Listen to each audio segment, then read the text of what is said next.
I have the wonderful pleasure of being here today with the founder and owner of Omen Agency, Mr. Black Nickleson. Black, how are you, man? Better, brother. Better, brother. What's up?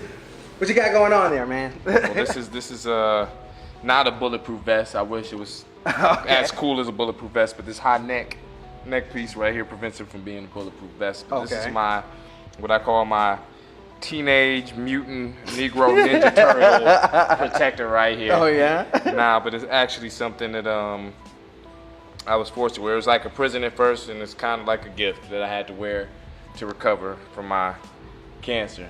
Oh. Yeah, so how did that cancers? Most people when they hear cancer, it's like chemotherapy and this, that, and the third. Mm-hmm. How did your cancer have you end up in a shell? Show the logo. Oh, true. Yeah, no, we'll get into that. Okay. Well, I was diagnosed in 2015 with plasmacytoma, which is a form of cancer that gets in your bones, travels through the bloods and bones, and basically it ate through my T12 vertebrae and then lodged itself on my spinal cord. So they discovered like a golf ball sized tumor on my spinal cord, and after several surgeries I was blessed by the grace of God to recover, and this is part of my recovery right here. So Oh wow, I man. carry it around like a puppet now, you know. A symbol of your success in beating it. Yeah, it just reminds me. So, yeah. being that you beat it, so who is Black Nickleson? Let's go with that. So cancer's done. Who's Black Nickleson? Who is Black Nickleson? Black Nickleson is a young man from the Motor City that moved to Atlanta with big dreams of conquering this music scene. I like to consider myself like a Berry Gordy of such. I like to consider myself a master, or at least a participant in all 5 elements of hip hop, you know, especially the knowledge part, you know. And I was an aspiring artist, you know, that was blessed to be able to be born in a place like Detroit and then be able to live here in Atlanta. So, So you're originally from Detroit? yeah, I'm from Detroit, Michigan. Oh wow. Motown Negro, yes. Oh. Born and raised. Oh man, Yes. that must be. So the transition from Detroit. Out our way. Oh please. I mean, since we beat it already.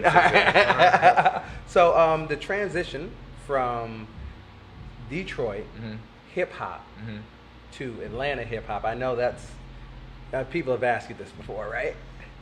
Well, it depends on what you're about to ask. Is everybody that, you know, tried to break out to Detroit go to jail first? You know, I don't know. That was the scene in Detroit at first. You know, we had a lot of great groups that were trying to participate in hip hop. Back then, it was all New York. You know what I'm saying? And then California. So Detroit didn't have a voice, but we had dope MCs like Awesome Dre and Chaos and Maestro. We had what was considered the father of hip hop, Esham. You know what I'm saying? Right. Which I dug a lot. So when it came to the transition and when I came into hip hop and started coming to power, when I got my first deal, I was empowered by guys like Eric Sherman specifically. Rest in peace, Phil, and Greg. Greg and Phil were brothers that heard my demo, you know, and we had a song called the Papadopoulos Synopsis that was really catching some heat, you know, and they were like, yo, if you ever in Atlanta, you know, stop by the studio. And at that time they had a studio called the Rim Shop. It was right on the corner of Peachtree and Mount Ralph McGill. It was crazy because at that time I was watching The Box. I don't know how many people remember The Box, but The Box. Isn't that The like Box. MTV The Box? It was like, no, it was before MTV. It was like one of those stations like you would call and request your favorite video. You know what I'm saying? So it was actually an alternative to MTV and BET. You know, had a lot of independent videos. I wish they'd bring The Box back. Bring The Box back. But yeah, when I moved to Atlanta, I seen a lot of my favorite groups at the time. You know, Daz Effects was about to happen, Redman was about to happen. You had your K Solos, Keith Murray's, Illegal with Molly G and Malik, and all these guys were about to go and make history. I was watching them from home in Detroit, and you know, again, Detroit had a music scene that, you know, from Motown that kind of died down, and we were fighting our way back in. When you were, what got you into the Detroit music scene? I mean, just a love for music, man. I loved all type of music. I mean, all type of music. You can name it, from of course the Godfather of Soul, James Brown, to you know, I was one of those guys that, you know, my parents, they weren't musically inclined necessarily, but they used to throw some cool ass parties. You know, my mom was a real pretty chick. You know, my dad was fly, but you know, he was more of a hard worker, blue collar kind of guy. But he would throw these dope parties for my mom. So before he go to throw the parties, he'd buy all these records. So I was a guy in the basement reading the album covers. I would listen to Prince, The Time, Michael Jackson. Oh, so you always had that Brothers Johnson, all this stuff. I would just kind of program myself. That was my hangout in the basement, and I just took all this music in, man. It just spoke to me. Like, I go back to stories from being a toddler and my mom saying me crying real bad and the babysitter coming back and laying me by the componer set at the time, you know, and saying, hey, yo, this guy likes music. Look at him in the pamper. He's chilling by the speaker, just with his head by the speaker. So ever since I was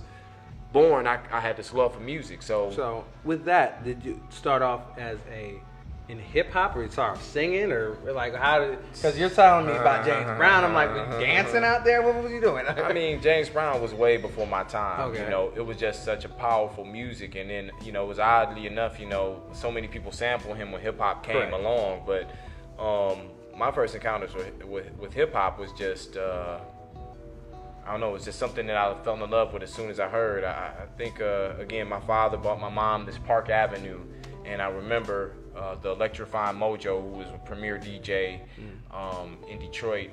I think he played Hard Times by Run DMC or something, and I was like, yo, Mom, what's this? And she was like, I don't know, but I like it, you know, and I could just remember, you know, of course I heard the Sugar Hill Gang and stuff, but Run DMC really affected me different, you know what I'm saying? So after I heard that, it was just like anything I tried to do, I was trying to be like those guys. I tried to break dance. I had a couple moves, but I wasn't that great at break dance, you know what I'm saying? You laid down the cardboard. Yeah, oh man, just go steal the cardboard. You know, in fact, the crazy story is I recently saw my cousin Demetrius. I hadn't seen him since we were like 8 years old. And you know, he saw me and came to Atlanta and was like, yo, it's really good to see that you're doing what you always said you were gonna do. And I'm like, what are you talking about? Can I cuss? Yeah, okay. That's I'm all like, right. yeah, what are you talking about? And I was like, I hadn't seen you since I was like 8 years old. He said, yeah, you remember that time we stole that cardboard though? I remember you saying, yo, whatever it is, I'm gonna do something in music. I don't know what it is, but I'm gonna do something with music. Even then, you know, so I had to look back at myself and say, yo, that's crazy. And then he even gave me further like affirmation, because he used to sing, and I can remember him singing one time, and I was just like, dang, he sung Always and Forever at a family outing. And I was like, yo, that's crazy, because I couldn't really sing that good. I could hold a note. But he told me, yeah, you need to stop singing. He said that I told him, you need to stop singing all that slow shit and take it up a notch. And I was like, yeah, that actually sounds like something I would say, you know, but I don't know what you're talking about, you know. But yeah, so as long as I can remember, man, I had a love for music. Oh wow. So I guess, you know, and that, when you started off in music, it was hip hop. It was definitely hip hop. Okay. They had a place called, when I really found out, like in the 90s, I graduated and started my first group called, well, not my first group, it was like my second group called The Night Breed. My first group was Point Blank with my homeboy Verdi. We grew up with each other, and we were like 11 or something, and we were trying to be like Run DMC. But I graduated from high school and formed this group called Night Breed, and coincidentally, I found my skills going to like State of the Black Youth rallies. I was something like a Daz Effects, Public Enemy, NWA kind of mixture, you know what I'm saying? So, but I could dance. And they had this one place called the Rhythm Kitchen, which was an old Chinese restaurant next to the Latin Quarters, and they used to push all the furniture aside and let people that kind of weren't thugged out and stuff come there and express themselves. That later turned into the Shelter. Yeah, the one that Eminem represented in 8 Mile. You know what I mean? So this culture was brewing, and I was right in the smack dab of it. Maurice Malone was making clothes in Slum Village, Eminem, Triplex, Dopadelic, all these important Detroit groups that would come to be were going there. But of course, you still had, like I said, the Awesome Dre's, the KS and Maestros, Smiley, a lot of these local groups, man. Because Detroit was weird because it had one of the first black television stations there. Oh, really? Yeah, Channel 62. And you know how Coming to America had like that parody with McDonald's. They had McDonald's, and we Yeah. got McDowell's. Yeah. Well, Channel 62 used to have a bunch of bootleg commercials, and Oh, really? you know, yeah, they'd have these real black entrepreneur type businesses that would put commercials on there. It was kind of bootleg, but it was actually really important to the culture because they had dance shows like The Scene that really like Prince and all these people would adhere to when they come to town because they found out that this viewership was there. You know? Wow. So yeah, I really was trying to fit into this scene and try to get into the scene of things, and you know, the Rhythm Kitchen, which would later become the Shelter, helped me become a part of that. Oh, okay. So when starting off, what type of artists have you encountered in your journey? Again, Detroit was one of those places where, you know, artists would come in and out of. So I didn't Right. get a lot of artist interaction, but I can remember the first and the most important person that really gave me a shot was George Clinton from the Parliament Funkadelic. Okay. Yeah. I call him Father George because he was like that for me. I would run on the stage whenever I could if I was in the venue, and I would dance on the stage, and he'd tell me to get the fuck off the stage kind of shit. After he would let me dance though, you know what I'm saying? Right. But I would just kind of impose myself, you know what I'm saying? So when I got my first deal and had the opportunity to come to Atlanta, I saw George Clinton here. Oh, yeah? And yeah, he was like, "What are you doing here?" And I was like, "What are you doing here?" He's like, "I got a show." And I said, "Well, I moved across the street." And you know, that was one of the first real big entertainers. And from there, God just put this. I always call it breadcrumbs. If you ever hear me talk, you'll hear me say God gives me breadcrumbs, Right. like Hansel and Gretel. So anytime that I got these signs, right. hence the Omen Agency. You know, a lot of people think we're the Illuminati or something, but it's just because we're a sign of things to come. It's a sign. True. I would always follow these breadcrumbs. So that led to me getting that situation with Eric Sherman for a short stint. I got with Too Short, and from Too Short, I mean, I got a chance to see the Pacs, the Bigs in person. You know, Wow. all these legends, Shock G, Ice Cube. You know, my man Shorty B had Tupac staying in his apartment like 2 days before he got shot the first time.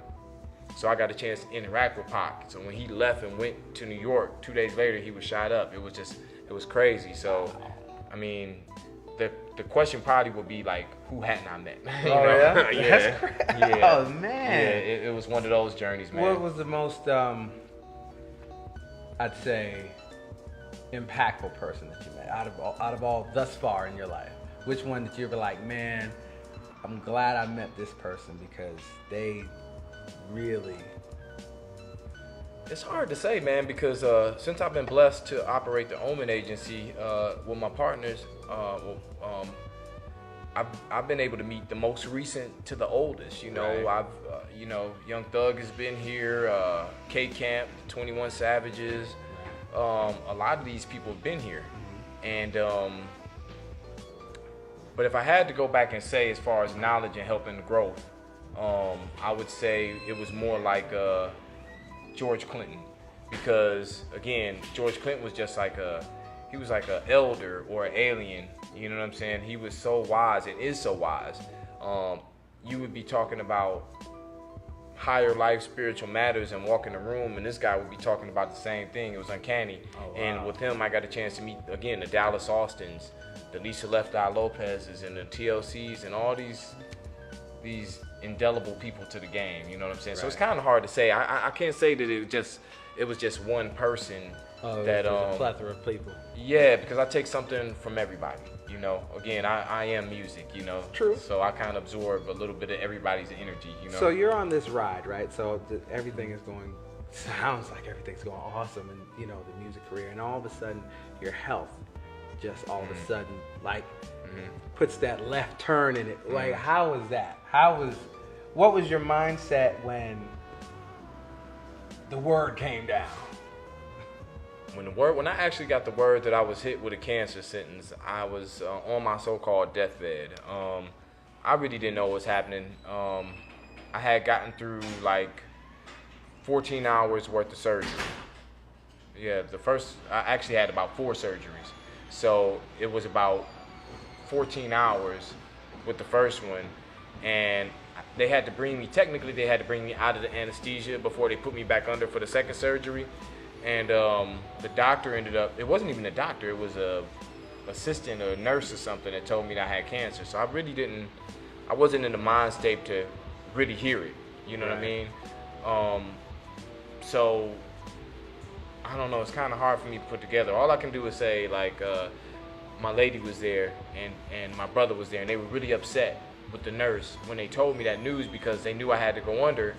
And from that first surgery, they ended up puncturing my lung too, so I had this big tube in my throat, so I couldn't really talk, and I had my hands tied. So, according to my lady, she says, yeah, they told you, like, oh yeah, by the way, you have cancer. And I was like, what? And I was like, well, what'd I do, babe? She was like, your face just went blank. And she said it went blank for about a minute, and then you started shaking your hand because they had my hands cupped, you know. So I'm shaking my hand, they give me a pen. I'm like, well, what did I say? What did I say? And she was like, can I beat it? Wow. Can I beat it? And that was my attitude, I think, from the giddy up. Because even after I became conscious, I never really accepted the disease. I was always ready to fight. You know what I'm saying? So the hindsight is what hurts me more, and how it affected other people and me being selfish with the disease. Right. That's what I was going to ask you, because I think that as a person that has a mind frame of, you know, you can beat it, like, you're thinking about you solely, the lone soldier beating cancer. And what happens when, you know what I'm saying, like you said, the hindsight, what happens with everybody that has to deal with it with you? What happens with that? First of all, I'd like to say I'm sorry to everybody that I affected during this process. Man, it was a ride, man, because everybody was there for me, from, you know, my lovely girlfriend Tina to my brother Ebo, and those were the first two people that actually knew about it, and they rolled with me the whole way. And I asked them not to tell anybody, you know. So my mom had just went through a real hard death with her cousin, and she hadn't even come back from the funeral yet. She had to go to Mississippi. She's flying to Detroit. I didn't know what was wrong with me, so I was like, well, don't tell anybody. But before I could even be considered, they were rushing me to surgery. It was like I didn't have a chance to even say, well, okay, tell somebody. Right. I was almost out of there. They pronounced me dead. You know what I'm saying? So, looking at hindsight again, man, I just say that I don't know. I'm sorry, because I still get it from now. You know, from people saying, "Hey, man, you know, you almost checked out, and I didn't get a chance to do this." Or, you know, my lady says she would never let me. She never get a chance to hear me call her Snooty, which is my pet name for her, and stuff like that. It really made me sad, man. So, you know, as a lone soldier, I guess you would say, you know, I got to thank the people that kind of stood. Let me just take time to thank the people that stood next to me, you know, from my doctors, which Dr. Jim Satori, he was amazing. Dr. Cordovado, who's a chiropractor that found the disease. Dr. Cumberbatch, who did the surgery, who was amazing. OGPI was my business partner, and he was by my bedside. Again, Tina Pittman, Ebo, Jerome Street, Ego, shout out to Victoria. I gotta give all the shout outs. Africa. I'm trying to say, like, you know, all these people, the support system is what really got me through this sort of selfish stage that I was going through as a lone soldier. You know what I'm saying? And it wasn't that I was trying to be selfish. It's just I was trying to handle it. Right. You know what I mean? Yeah. Everybody has to cope with it in their own way, and that's it's nobody's fault. You know. It just hit me like. But on a positive note, from that. What do we have coming up next? Like, what's the next stage? Oh man, everything, bro. I got so much under my sleeve. I got such a renewed respect for life. I would say right now the biggest thing that I'm working on is the Tina P project. She's getting ready to gear up for Walking Away. This is about a small town country girl that took a chance and left her surroundings to take on a big city. So we're working on a movie for that. I say the other biggest thing, here I go being selfless again, is the F Up. It's the second annual. There you go. It's Black Nickelson's second F Up Cancer B-Day bash. It's going to take place on Sunday, July 9th, which is my birthday, ironically, during the month of Cancer. You know what I'm saying? True. So, yeah. So I got a bunch of my celebrity friends to come out. They called and supported me while I was down in the hospital to come out and help spread awareness to fight this monster. So we're about to fuck up cancer, you know? That is what's up, man. For more information, go to fupcancer.com. There you go. Okay. That's what I was going to ask. Like, How many people did you get to collab on this? Like, you know, with all your energy coming back from fighting it, how many people that you had pour in to be like, yo, we down? It's funny, man, because it's been about it's been a little stint since I've been on my feet now. So I think the impact has sort of, you know, they like, oh, this nigga gonna be all right. You know what I'm saying? He all right, he all right. Right. You know, but the truth of the matter is, I like to claim that I'm all right. You know, but it's still a fight. You know. Right. But you know, I would like to say that you know, Pee Wee Longway and the MPA gang, they come in. K Camp has been a big supporter. Him and Shauna, you know, that team has been incredible. Cody Shane has checked in. Trillville, which is, yeah, get on my level. I really had a chance to work with those guys hand in hand, and they're coming to support. D4L, who I really feel obligated to incorporate this tribute to Shawty Low and a brother named Wallow, rest in peace, because these guys were really huge on the Atlanta scene and hip hop history, if you really want to look at it. Right. So, I mean, we got DJ Scream, Greg Street, DC Youngfly and Greg Street are going to do this roast. I'm going to let them talk about my skinny head for money in the cause. I hope they don't get too personal. I have to fuck somebody up, you know. But, yeah, it's just going to be a glorious day. I couldn't have done this without my team again. I got to shout out to Visha L. Johnson Consulting. I got to shout out SL1 Imagery for coming in to help document things. I mean, and hopefully more people. People are reaching out every day because I don't know a soul that has not been affected by cancer, you know. I even got a surprise drop today, actually, from Tobias. He plays a character on Empire. If you guys follow us at Omen Agency or at I Am Black Nickleson on Instagram, you'll see this brother articulated it very well. There's nobody that hadn't been touched by this monster. You know what I'm saying? So I'm still getting people chiming in as the word gets out. The American Cancer Society sat down with us last week. Yeah, actually. So you're pulling in. You're actually pulling in. I think it's going to be a grand event. So you have to let them know how they can contact you, how they can get in touch, how they can be a part of the movement. I mean, you can call me directly. I'm like, you know, I'm like Mike Jones. I ain't no stranger out here. I'm out here in these streets. So you can call me at 404-910-7035. True. That's directly on my hip. You know what I'm saying? You could, again, follow us at Omen Agency. You can follow us at I Am Black Nicholson. You know, hit me at Gmail, omenagency@gmail, if you want to really get involved. Or you can log on to fupcancer.com. That's fupcancer.com. Yeah, and get involved with this, man. It's just, man, I think it's a wonderful movement. I love it. I really do love it. I thank you for sitting down with me. I appreciate this opportunity, man. Up loud and loud, right? Oh yeah, up loud and loudly. That's what it is. And up next, we got more to come. More to come. Black Nickleson. That's me. Fup cancer. Fup it up. Bye.